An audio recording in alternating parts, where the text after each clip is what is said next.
राष्ट्रवादी Congress party तहसील गोंदियाच्या वतीने मुंडीपार गावात असलेल्या जिल्हा शालेय परिसरात विविध विकास कामांचे आयोजन करण्यात आले होते। धरणांच्या कामावर 5 लाख खर्च, बांधकाम दलित वस्ती अंतर्गत सिमेंट रस्ते, 5 लाख गटार बंधारे मुंडीपार परिसरात विकसित केला जाईल। परिसराचा विकास वेगवान होईल आणि परिसरातील नागरिकांना सुविधा मिळेल। माजी आमदार जैन यांनी भूमिपूजन प्रसंगी सांगितले। या प्रसंगी माजी आमदार राजेंद्र जैन, राष्ट्रवादी जिल्हाध्यक्ष विजय शिवनकर आणि युवा कार्यकर्ता रविकांत बोपचे यांनी आयोजित केलेल्या कार्यक्रमात मोठ्या संख्येने कार्यकर्ते आणि नागरिक उपस्थित होते।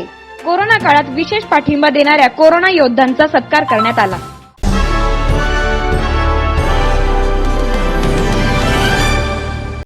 एवं 25-15 से दो रोड नवबोध विकास योजना के तहत दलित बस्ती वार्ड नंबर 3 में एक सीमेंट कंक्रीट नाली, वैसे ही मुंडीपार ग्राम में जो पानी की व्यवस्था की गई है, उस कुएं के ऊपर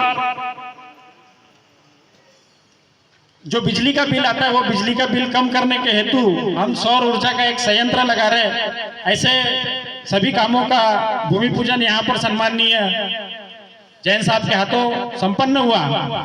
साहब, मैं इस मुंडीपार ग्राम के बारे में बताना चाहूंगा।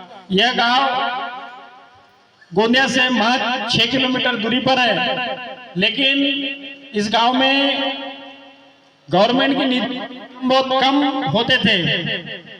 जिस ऑफिस में अभी हम थोड़ी देर पहले बैठे थे, वो ऑफिस स्वामीनस की तरफ से बनाया गया था। एक छोटा सा जो कंपाउंड है, ये भी स्वामीनस जो यहाँ पर एक फैक्ट्री है उनके तरफ से बनाया गया था। सामने में जो आपने एंट्री किया, वो जो गेट है, वो भी स्वामीनस की तरफ से बनाया गया था। लेकिन जैसे जैसे काल बदलते गया, गवर्नमेंट के कुछ कड़क नियम आते गए, तो ये जितने भी डोनर थे, इन्होंने अपना डोनेशन बंद कर दिया और विकास कार्यों में कहीं ना कहीं गति रुक गई। उसके बाद मुंडीपार की ग्रामीण जनता ने मायाताई बिजेवार के नेतृत्व में एक कुशल ग्राम पंचायत की पूरी बॉडी को चुन के दिया। उस समय से मुंडीपार में विकास के काम शुरू हुए। बाजू में एक आंगनवाड़ी है, वो टोली के ऊपर में एक आंगनवाड़ी है, पीएससी सब सेंटर है, वो टोली के ऊपर में 2 समाज मंदिर है, रोड है। ऐसे बहुत सारे काम उस समय में हमने मायाताई बिजेवार के नेतृत्व में किया। उसके बाद फिर सेकंड बार में अंजीराताई चचाने के नेतृत्व में फिर से लोगों ने हमारे पक्ष को चुन के दिया। उनके भी नेतृत्व में बहुत सारे काम हुए। उसके बाद 2017 में मुंडीपार की इस जनता ने मेरे नेतृत्व में ग्राम पंचायत के पूरे बॉडी को और मुझे चुन के दिया। शुरुआत में साहब, हम जब विकास के काम कर रहे थे, तब हमें बहुत कठिनाई का सामना करना पड़ रहा था। जिला परिषद में कांग्रेस और बीजेपी की सरकार थी। यहाँ पर विधायक बीजेपी के, यहाँ के जिला परिषद के मेंबर बीजेपी के, पंचायत समिति मेंबर कांग्रेस के। इस वजह से कहीं ना कहीं हमें गवर्नमेंट की स्कीम से विकास कार्य करने में काफी कठिनाई का सामना करना पड़ रहा था।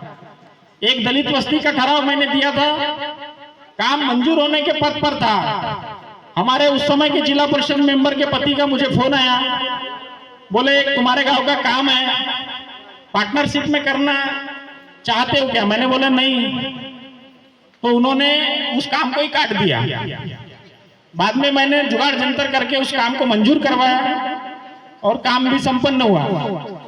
ऐसे ही काफी कठिनाइयों का सामना करते हुए हमने फिर भी पीछे नहीं देखा और विकास के कार्य कहीं ना कहीं करते रहे। बीच में हमें प्रफुल्ल भाई पटेल साहब के माध्यम से भी एक रोड का काम दिया गया था।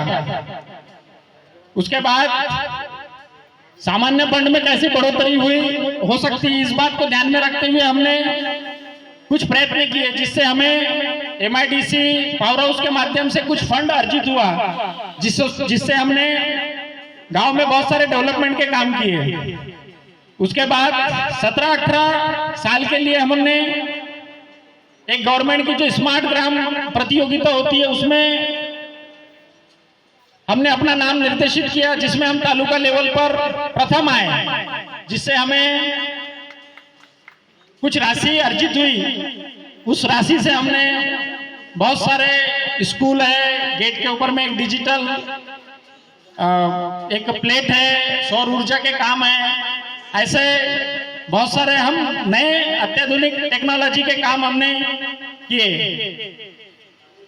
जब मैं मायाताई बिजेवर सरपंच थे, मैं उपसरपंच था, उस समय में मदन भाऊ चिकलोंडे पंचायत समिति के सदस्य थे।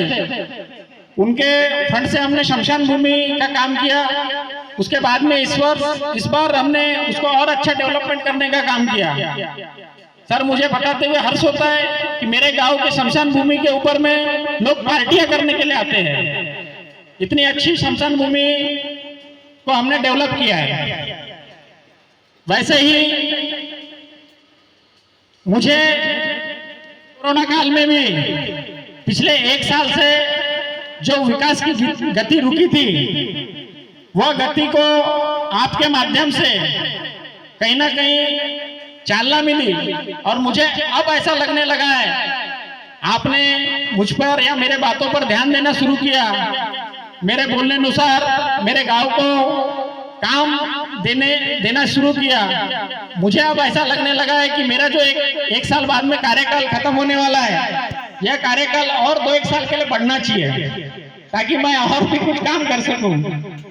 सर, आप इसके पहले हमें कहीं ना कहीं सरपंच पब्लिक से चुनने के बावजूद भी कहीं ना कहीं मुझे ऐसा लगता था कि मेरा सरपंच चुनना या काम करना मैं नहीं कर पाऊंगा करके। लेकिन आपने जब से मुझे मेरे बातों को समझना शुरू किया, तब से मैं अब पूरी ताकत के साथ गांव के कामों के लिए और भी जितना प्रयास कर सकता हूं करने की पूरी कोशिश करूंगा।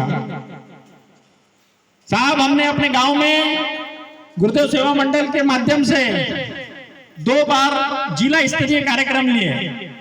परमात्मा एक सेवक मंडल के माध्यम से भी जिला स्तरीय कार्यक्रम लिया गया।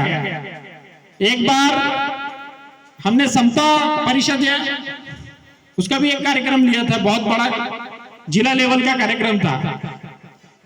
रोड, रास्ते, नाली, इसके अलावा सामाजिक उत्थान कैसे होगा, इस बात पर भी हम लोग बारी बारी से ध्यान देते रहते हैं। और मेरे गांव में साहब रमाई आवास योजना, प्रधानमंत्री आवास योजना का 100% काम हो चुका है। बस 10-11 एक कुछ केसेस बची है जो समाज कल्याण में रुकी हुई है रमाई की, वो भी आपके आशीर्वाद से कुछ हो जाएंगी, ऐसी अपेक्षा। सबसे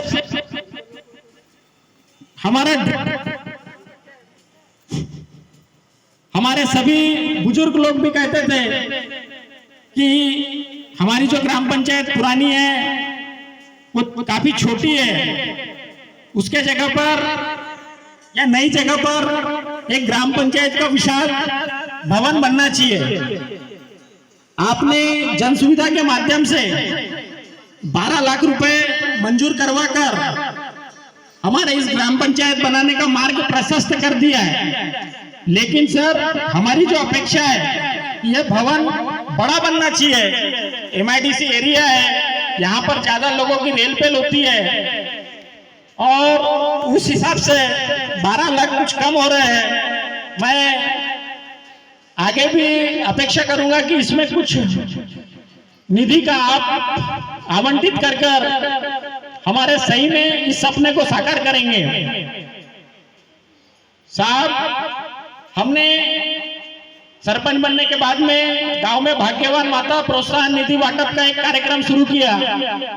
उसमें हमारी जो बहन होती है, जो शादी करके यहाँ आती है, बहू होती है, उसको पहली बच्ची जब होती है उसे हम 2000 रुपए प्रोत्साहन के रूप में देते हैं, जिससे एक लड़की होने के बाद में जो परिवार में उसके साथ में दुर्व्यवहार किया जाता है वह व्यवहार ना हो, उसका मान सम्मान बना रहे, और लड़की होना कोई गलत बात नहीं है, यह हमारा उसके पीछे का उद्देश्य है। साहब, अभी तक हमने 25 ऐसी माताओं को सम्मानित किया। अलग अलग बड़े कार्यक्रमों में हम ये सम्मान राशि और उनका यथोचित सम्मान करते हैं। आज भी हमारी 5 बहनों का हम यहाँ पर सम्मान करेंगे।